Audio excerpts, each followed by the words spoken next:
नमस्कार। SME express में आज हम मौजूद हैं मेरठ में। ये एक प्रमुख स्पोर्ट्स गुड्स मैन्युफैक्चरिंग हब है और यहाँ पर बड़ी संख्या में एमएसएमई यूनिट्स हैं। हम यहाँ पर इस क्लस्टर के इंडस्ट्री लीडर्स के साथ मिलकर स्पोर्ट्स गुड्स इंडस्ट्री की चुनौतियों पर मंथन कर नए मौकों का जायजा लेंगे। कार्यक्रम में हमें ज्वाइन कर रहे हैं Sumnesh Agarwal, chairman Indian industry association Meerut, member CEO sports goods export promotion council, Rakesh Mahajan sahab, director BDM, chairman all India sports goods manufacturing federation GST committee. साथ ही मौजूद हैं Amber Anand, director Nelco sport, regional director sports goods export promotion council. आप सभी का शुक्रिया, धन्यवाद कार्यक्रम में पार्टिसिपेट करने के लिए। आइए बातचीत के सिलसिले को अब हम शुरू करते हैं। सुमनेश साहब, शुरुआत आपसे करेंगे।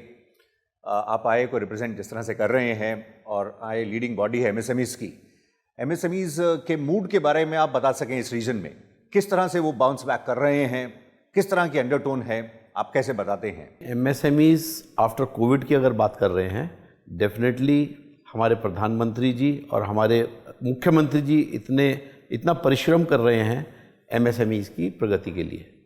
जहाँ तक सवाल है एमएसएमईज का, वो कंधे से कंधा मिला के अपना आगे बढ़ाने का पूरा प्रयास कर रहे हैं। राकेश साहब, अगर हम देखें जो ये क्लस्टर है ये काफ़ी पुराना है और ये स्पोर्ट्स गुड्स इंडस्ट्री का एक मेजर हब है। ये जब दौर बदल रहा है तो इसमें किस तरह से न्यू एज मैन्युफैक्चरिंग पर जोर दिया जा रहा है, स्टैंडर्ड्स पर, क्वालिटी पर किस तरह से तवज्जो दिया जा रहा है, कैसे आगे की राह तलाशी जा रही है? देखिए, आगे के लिए हमारी इंडस्ट्री बहुत इच्छुक रहती है कि हम आगे बढ़ें, लेकिन हमारी इंडस्ट्री को जो पीछे से फीडबैक मिलना चाहिए ना, हमारी R&D बहुत कम है। जो R&D से हम बहुत पिछड़ रहे हैं। R&D होनी इज़ वेरी वेरी इंपॉर्टेंट, जो हमें गवर्नमेंट ही दे सकती है। हम इंडिविजुअल कैपेसिटी में हम लोग इतनी पावर में नहीं रखते कि हम अपनी R&D लगा सकें। एमएसएमई इंडस्ट्री की बात है, वो किस तरह से खुद को बदल रहे हैं या उनके सामने किस तरह के चैलेंजेस आ रहे हैं? क्योंकि ये जो पेस पे जो चेंजेस हो रहे हैं वो काफ़ी फास्ट पेस है, तेज़ गति से बदलाव हो रहे हैं। क्या वो इस बदलाव के साथ आगे बढ़ पा रहे हैं?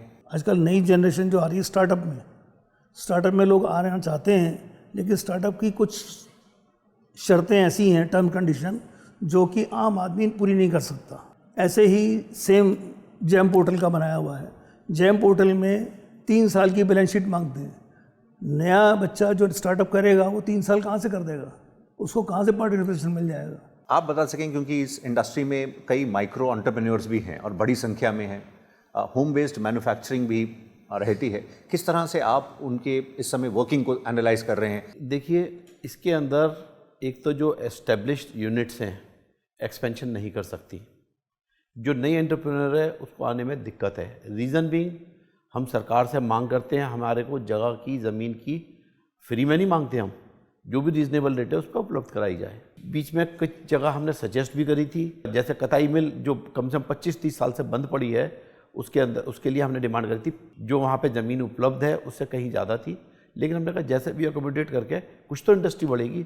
हम बढ़ा नहीं सकते, हम किस तरीके से बढ़ाएं जब तक वहाँ पर जगह नहीं होगी। कताई मिल की बात कर रहे हैं, वो तो खैर एक सपना है कि हाँ मिल जाएगा, लेकिन ऐसा नहीं हो रहा। लेकिन मेरठ में लैंड बहुत है, कि ऐसा नहीं कि लैंड नहीं है, लेकिन उसको कोई स्पॉट नहीं करता। I would like to touch on this subject. तो इसमें ये था कि देखो, नीड ऑफ द आवर, ये तो हमने प्रॉब्लम्स बताई हैं, पर automation is the need of the hour, because skilled labour हमारे यहाँ शॉर्टेज है, तो आगे मिलनी भी नहीं है, specially with cricket and all. तो आई थिंक कि automation is the only solution.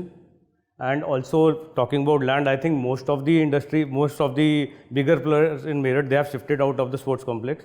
सबने अपने बड़े लैंड बैंक बना के खुद अपने बेसिस पे without the support of the government कर लिया है। सो इवन इफ अभी भी कुछ होता है, नया कुछ लैंड बैंक क्रिएट होता है, आई डोंट थिंक कि बहुत पुराने वालों में से कोई इसमें आने वाला है, because it's too late now. तो आप ये जो बता रहे हैं, शिफ्ट किस तरफ हो रहे हैं?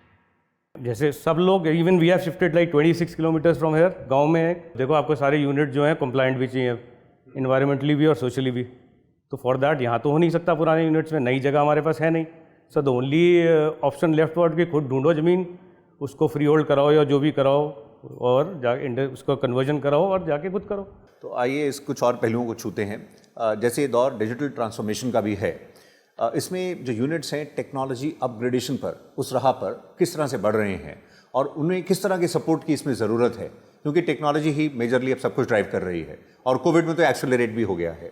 बिल्कुल, कोविड ने तो एक्चुअली मेरे ख्याल से सेल्फ टॉट हो गए हैं सब घर पे रह के, एंड विच इज़ अगेन एक सेल्फ टॉट हो ही गए, जो नहीं भी देखता था वो अभी उसको भी आ गया है, because there was no choice. देखिए हमें अपने कंफर्ट जोन से बाहर तो निकलना पड़ेगा ये सब करने के लिए। कोविड ने वो निकाल दिया हमें कंफर्ट जोन से बाहर। और डिजिटाइजेशन की बात करें तो obviously we have no choice, we have to hop on that bandwagon. हमारे पास कोई और चॉइस तो है नहीं। एंड हमने बहुत सारे नए प्लेयर देखे हैं अपनी फील्ड में भी, जो कि मेरठ से भी नहीं है, जो पिछले 2-3 साल में आए। They are basically importers, importing all the stuff, ये जिम्स, फिटनेस वगैरह, and they have become bigger companies than us in last 3 years। That's because of the digital revolution. Because हम लोगों के पास ट्रेडिशनल मार्केटिंग करते हैं हम लोग, we have dealers, distributors, we sell through them. अब इनके साथ क्या होता है, new companies, because they were already in some sort of trade like that, तो ई कॉमर्स प्लेटफॉर्म थे उनके पास, वो आए और 3 साल में उन्होंने वो कर दिया जो हम नहीं कर पाए इतने। So this is definitely, it is not a choice to stick to the old policies, we have to change. Sunil साहब ये भी बता सकें, कोविड अपने आप में काफ़ी चैलेंजिंग दौर था, क्या बिजनेस अब प्री कोविड लेवल की अगर हम बात करें उन स्तर से आगे निकल चुका है? स्पोर्ट्स इंडस्ट्री जो है 2 तरीके की इंडस्ट्री है।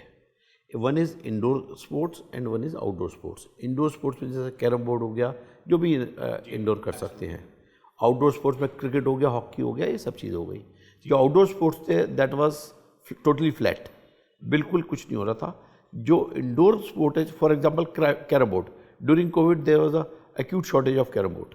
इसलिए अगर ओवरऑल इंडस्ट्री का देखा जाए तो उन्होंने लेवल कहीं ना कहीं लेवल को मेंटेन कर लिया था during covid as well. Exports definitely during that period या उसके बाद सफ़र तो करी हैं, लेकिन स्टिल इंडोर के लिए आगे बढ़ता रहा और आउटडोर के लिए नीचे जाता रहा। और आउटडोर गेम लाइक क्रिकेट, वो अभी तक डोमेस्टिक मार्केट में वो बैक टू ट्रैक अभी तक नहीं आ पाया, प्री कोविड के उससे बिल्कुल नहीं टच कर पाया। ये जो एक्सपोर्ट मार्केट की बात करें, इसमें ग्लोबल मार्केट में काफ़ी अनसर्टनिटी है, जियोपॉलिटिकल टेंशन्स हैं, और कुछ बड़े एक्सपोर्ट मार्केट्स में रिसेशन के फियर्स भी हैं। यूएस की अगर हम बात करें तो ये आप किस तरह से देख रहे हैं? जैसे हम लोगों का business is totally dependent on grants. We are into athletics and weight lifting which are Olympic sports, right. तो ओलंपिक स्पोर्ट्स में बायर आपका इंडिविजुअल नहीं होता, कहीं ना कहीं जब भी कॉलेजेस को ग्रांट आते हैं तो वो अपने लिए खरीदते हैं, स्टेडियम्स को आते हैं अपने लिए खरीदते हैं। So in our case we were totally like during the covid period actually we had no business at all. बहुत छोटा मोटा चल रहा था, otherwise there was no business. After the covid everything bounce back to normal. I think उससे भी better हो गया एक्सपोर्ट्स वगैरह। We are seeing the signs of recession in the US. How do I say that the payments have payments थोड़ी धीरे आने लगी हैं। As of now order cycle जो फोरकास्ट मिलते थे हमको वो थोड़े से कम हो गए हैं। मेरठ में जो यूनिट्स हैं वो काफ़ी फैमिली रन एंटिटीज़ हैं, उसमें किस तरह से यूनिट्स जो हैं वो इस दौर में इवॉल्व कर रहे हैं, कैसे इनोवेट कर रहे हैं, रीइन्वेंट कर रहे हैं, आगे बढ़ रहे हैं? आफ्टर दिस कोविड बहुत सारे लोगों को सेटबैक लगा है, लेकिन बहुत सारी इंडस्ट्री अगर ओवरऑल देखा जाए तो हमारी इंडस्ट्री ऊपर आई है। अगर आप जीएसटी का भी देखें तो जीएसटी कितने टाइम्स अप गई है कंपेयर टू लास्ट, तो उससे बिज़नेस ग्रोथ का पता लगता है कि बिज़नेस कितना ग्रो हुआ है। तो इसलिए स्पोर्ट्स में भी बहुत कुछ आगे बढ़ रहा है। जैसे मैं अपन क्रिकेट की बात करूं तो क्रिकेट में एकदम ऐसा बूम आया कि एकदम शूट अप हो गया स्पोर्ट्स इक्विपमेंट, तो वो बहुत चल रहे हैं। तो आज की तारीख में रॉ मटेरियल की कमी होती है। What is the reason behind कि आप इंडस्ट्री यहीं लाओ दोबारा से, कि जम्मू एंड कश्मीर में लगाइए आप फैक्ट्री। अगर हम देखें जो इंडियन स्पोर्टिंग गुड्स हैं उनके जो टॉप इंपोर्टिंग रीजन्स हैं, उसमें जैसे आपने यूएस का मेंशन किया, यूएस है, यूके है, ऑस्ट्रेलिया है, कनाडा है, जर्मनी है, नीदरलैंड्स है, इनके अलावा कुछ और क्या कुछ नए मार्केट्स आपको प्रॉमिसिंग दिख रहे हैं? लेटिन अमेरिका इंडिया से काफ़ी इंपोर्ट करना स्टार्ट कर दिया। आई थिंक हम लोग, हमारी काउंसिल भी उसमें काफ़ी कुछ नए प्रोग्राम्स लेके आ रही है। आई थिंक एक BSM हम कर चुके हैं उसमें। So Latin America and Africa is actually untouched. अभी तक वो सब ग्रांट्स पे चलता है, बट अफ्रीका में भी, south Africa is a good market already for everyone I believe, but बाकी जो है धीरे धीरे उभर के आ रहा है अभी। But Latin America, these guys have funds now, fundings as well. They are buying from India, they started buying from India, started shifting from China. हम जब ट्रेंड्स की बात कर रहे हैं तो अभी जिस तरह से जो इंडियन कंटिजेंट कॉमनवेल्थ गेम्स में जो उनका परफॉर्मेंस रही है काफ़ी शानदार रही, और उससे यंगस्टर्स को काफ़ी इस तरफ अट्रैक्ट हो रहे हैं। वहीं ये जो खेलो इंडिया प्रोग्राम है जिसके ज़रिए एक स्पोर्टिंग कल्चर को बूस्ट करने की जो बात हो रही है, इनको आप किस तरह से देख रहे हैं? इसके क्या मायने हैं स्पोर्ट्स गुड्स इंडस्ट्री के लिए भी? खेलो इंडिया से एक प्लेटफॉर्म मिला है प्लेयर्स को, एक बड़ा प्लेटफॉर्म। पहले एक नेशनल गेम्स होता था या इंडिविजुअल फेडरेशंस की चैंपियनशिप होती थी, तो अभी एक Khelo India is as big a podium as national games and it happens quite often. Khelo India youth games हो गए, खेलो इंडिया के यूनिवर्सिटी गेम्स हो गए, तो उसमें क्या होता है उनको एक पोडियम मिल रहा है एथलीट्स को, ताकि वो जब जाते हैं यहाँ से इंटरनेशनल लेवल पे तो दे आर नॉट ओवरवेल्म्ड। उससे हमें क्या फ़ायदा हो रहा है, कंजम्पशन बढ़ रही है। जितने गेम्स ज़्यादा होते हैं उतना कंजम्पशन बढ़ रहा है and specially with the government की पॉलिसी है कि एमएसएमईज को देना है टेंडर इतने से नीचे। बूस्ट तो मिल रहा है but again the word is not reaching the right people, they are still importing stuff. ये जो चाइना +1 स्ट्रैटेजी है उससे क्या कुछ इंक्वायरीज बढ़ रही हैं, कुछ किस तरह से रिस्पॉन्स आ रहा है, कुछ वो आप शेयर कर सकते हैं? बेशक हमें कैपेसिटी बिल्डिंग और कई फ्रंट्स पर और काम करना है, इंफ्रास्ट्रक्चर और एस्पेक्ट्स पर, लेकिन क्या इंक्वायरीज बढ़ रही हैं, कैसे देख रहे हैं और आगे की राह कैसे दिख रही है? वर्ल्ड मार्केट के अंदर इंडियन स्पोर्ट्स गुड्स का सिंगल फिगर के अंदर योगदान है। इसको हम किस तरीके से बढ़ाएंगे? बढ़ा केवल तभी सकते हैं जब हमारे पास फॉरेन टेक्नोलॉजी, क्योंकि हम जो बना रहे हैं जो पहले से बनाते चले हैं मैक्सिमम, उसी को अपग्रेड कराए। We want to should develop new products as well, जिसके लिए we require government support. We want support, किसी से भी हमारा टाई अप कराया जा सके। टेक्नोलॉजी इसके अंदर बाहर की कंपनीज यहाँ पे आते हुए थोड़ी डरती हैं। बहुत हाई लेवल की कंपनीज की बात नहीं कर रहा मैं, वो तो गवर्नमेंट लेवल के ऊपर कर लेती हैं, लेकिन जो स्पोर्टिंग गुड्स या जनरल आइटम भी गई हैं इंडिया में केवल 2 या 3% आई हैं। Actually we lost business to China +1। हम लोग कुछ बैग्स बनाते थे और it went to Vietnam because they in the same factory they were making the fabric and stitching also in the same fabric. तो वो जब चाइना से मूव करी ना तो कुछ बिजनेस चला भी गया। गवर्नमेंट ऑफ इंडिया का रिस्पॉन्स इसमें तो यही था, आपका PLI था which is for all the larger things. तो may be SMEs will grow if they are ancillaries of the larger companies. आप देख रहे हैं SME एक्सप्रेस। फिलहाल वक्त ब्रेक का है, हम जल्द ही लौटते हैं।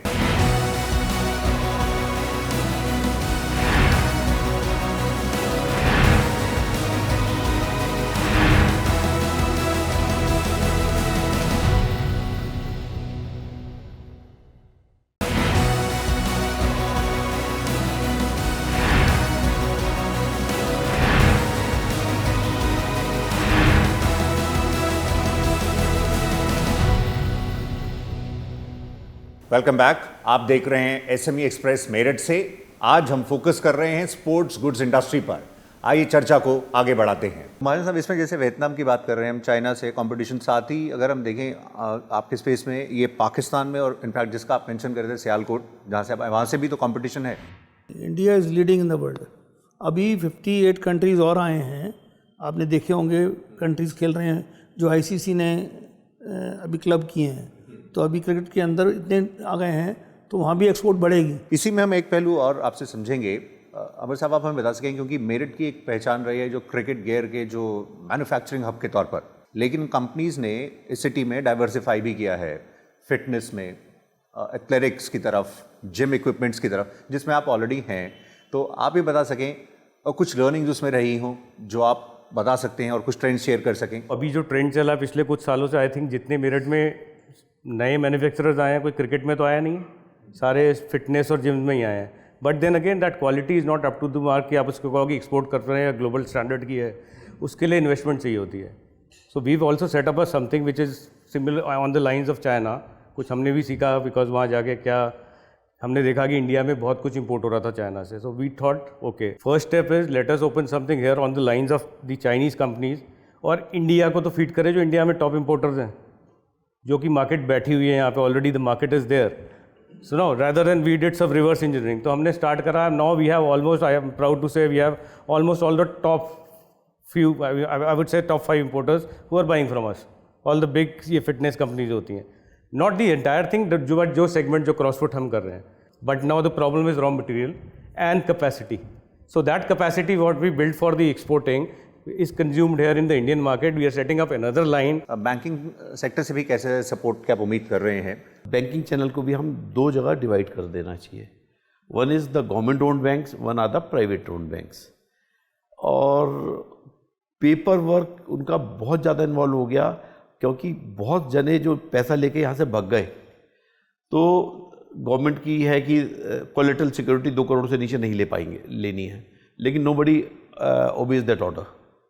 इसलिए it's definitely a big challenge. Mahajan sahab, अगर हम बात कर रहे हैं न्यूअर अपॉर्चुनिटीज़ के लिए आगे बढ़ना है, क्या ट्रेंड्स हैं, तो उसमें ये एक ब्रांडिंग भी बहुत ज़रूरी है और मार्केटिंग भी। उस फ्रंट पर आप अपने अनुभव से एमएसएमईज़ को क्या बताएंगे? ये अमेरिका जो चाइना से आज तक इंपोर्ट कर रहा था बेसबॉल जो उनकी नेशनल गेम है, वो उसकी डिमांड इंडिया में काफ़ी आ रही है। और एक है टेनिस बॉल, लॉन टेनिस, जो विल्सन कंपनी बनाती है या उनके बेस्ट ब्रांड हैं, उनके कंपैरिजन को यहाँ बनाना चाहती है इंडिया में।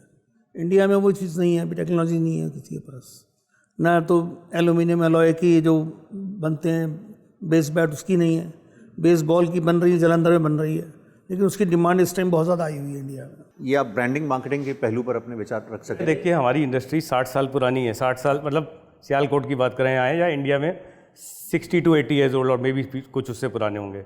तो सब इतने साल से काम कर रहे हैं, पर ब्रांड हम बहुत कम बना पाए हैं अभी तक। You know, there are you can count the brands on your fingers, and they are not global brands, कुछ क्रिकेट ब्रांड्स को छोड़ के या कुछ थोड़े बहुत छोड़ के। Need of the hour for the SMEs is to create their own brand, because brand से एक ट्रस्ट क्रिएट होता है, एक कॉन्फिडेंस क्रिएट होता है, विच कन्वर्ट्स इनटू सेल्स। अगर जो 5 आपको सेम मिलेंगे चीज़ें, 5 same products, and one is you have seen it somewhere, you can recall that thing, that is what brand value is, so you will definitely go for that. So branding is very important. Final comments अब आपसे लेना चाहेंगे। महाजन साहब से शुरुआत करते हैं। आप हमें जीएसटी के पहलू पर बता सकें, उसको लेकर भी आपके कंसर्न्स रहे हैं, आपने रिप्रेजेंटेशन भी दिया है, तो क्या एक्सपेक्ट कर रहे हैं? जो 18% वाला मैं बता रहा हूँ कि जैसे एक हेलमेट है, is a part of sports, ठीक है, क्रिकेटर खेलता है तो उसने हेलमेट पहना हुआ है, और हेलमेट पहना हुआ तो क्या स्पोर्ट्स का पार्ट नहीं है क्या वो? ऐसे ही कैरिंग बैग है जिसमें वो सामान लेके जाता है, किट बैग, तो क्या वो किट बैग स्पोर्ट्स का पार्ट नहीं है? तो इसमें 18% क्यों है, इसमें 12% क्यों है, ये लोग नहीं बताते। अगर हम लार्जर जीएसटी जिस पर्पज से लाया गया, ईज ऑफ डूइंग बिजनेस के लिए, सुनील साहब आपका क्या नज़रिया है? एज एन IAA के अंदर हम पहले भी डिमांड करते थे GST होना चाहिए, which originally was suppose to be very good for the industry, but unfortunately जब से चालू हुआ है आज तक कई 100 अमेंडमेंट इसके अंदर हो चुके हैं। सारी की सारी कसर जो होती है, जो इंडस्ट्री वाला होता है या ट्रेडर होता है, हुएवर इज़ अ रजिस्टर्ड, उसके कंधे पे डाल दी जाती है। हमारा शुरू से डिमांड होती चली आई है कि जो भी इंडस्ट्रियल प्रोडक्ट है, rate of tax should be 1। 5% हमारे जैसे स्पोर्ट्स गुड्स है, 5 में भी आता है, 12 में भी आता है, 18 में भी आता है। जो हम जो हम रॉ मटेरियल परचेज करते हैं, maximum is covered under 18%। Services जो हम अवेल करते हैं, दैट इज अंडर 18%। इतना पैरिटी क्यों कर रखी है? हम ये नहीं 5 को बढ़ा लो, 18 को घटा लो, 12 को आप 15 कर लो, हम we are happy with that. तो चलते चलते आपसे बस हम फाइनल अब एक आपका व्यू पॉइंट चाहेंगे, एमएसएमईज के लिए आप क्या संदेश देना चाहेंगे? MSMEs are working hard, they should work hard for the country. Country is first, rest is secondary thing. मेरा सर कहना है कि गवर्नमेंट को सपोर्ट करना चाहिए MSME को। अभी किसी बैंक को कहो कि साहब इसको लोन देना है MSME के लिए, तो वो मना कर देगा, साहब लोन नहीं है मेरे पास, या कोलेटरल लाओ। गवर्नमेंट कहती है कोलेटरल की ज़रूरत ही नहीं है, लेकिन कोई भी बैंक मना कर देता है, तो आदमी ग्रो कैसे करेगा? बिजनेस करना है आज की तारीख में, दिस इज़ नॉट ईजी। पहले था लोग कम पैसों में काम कर लेते थे, आज तो बगैर पैसे काम ही नहीं कर सकते। आपको टेक्नोलॉजी भी चाहिए, पैसा भी चाहिए, मशीनरी चाहिए, लैंड चाहिए, सब कुछ चाहिए। आपको कहाँ से लाएंगे आप? अमर साहब आपका एक मैसेज, न्यू अपॉर्चुनिटीज़ के लिए कैसे बढ़ें वो? क्योंकि एसएमईज इंडिया में बहुत अच्छा कर रही हैं अभी तक। आई थिंक सबसे बड़ा बेस है इंडिया में एसएमईज का, एंड अभी तक खुद ही करते आए हैं, तो I would say that you are still on your own, और आप अभी तक अच्छा करते आ रहे हो, आगे भी करते रहोगे। So you have to scout for opportunities, कोई आपके पास नहीं आएगा। So you know that's what Indian SMEs it's about, that's the gist of the Indian SME sector. इसके अंदर कुछ और ऐड करना चाहूँगा, जो SME या इंडस्ट्रियल सेक्टर है, हमारे को इंफ्रास्ट्रक्चर की बहुत ज़्यादा ज़रूरत है। तो इतना ही समय था सभी पहलुओं पर विस्तार से बातचीत करने के लिए। आप सभी का बहुत बहुत शुक्रिया। अमर साहब, महाजन साहब, सुनीश जी, आपका भी शुक्रिया। SME एक्सप्रेस के इस एडिशन में मेरठ से फिलहाल इतना ही। अगले कार्यक्रम में हम आपके समक्ष हाजिर होंगे एक नई थीम के साथ। फिलहाल नमस्कार, गुड बाय।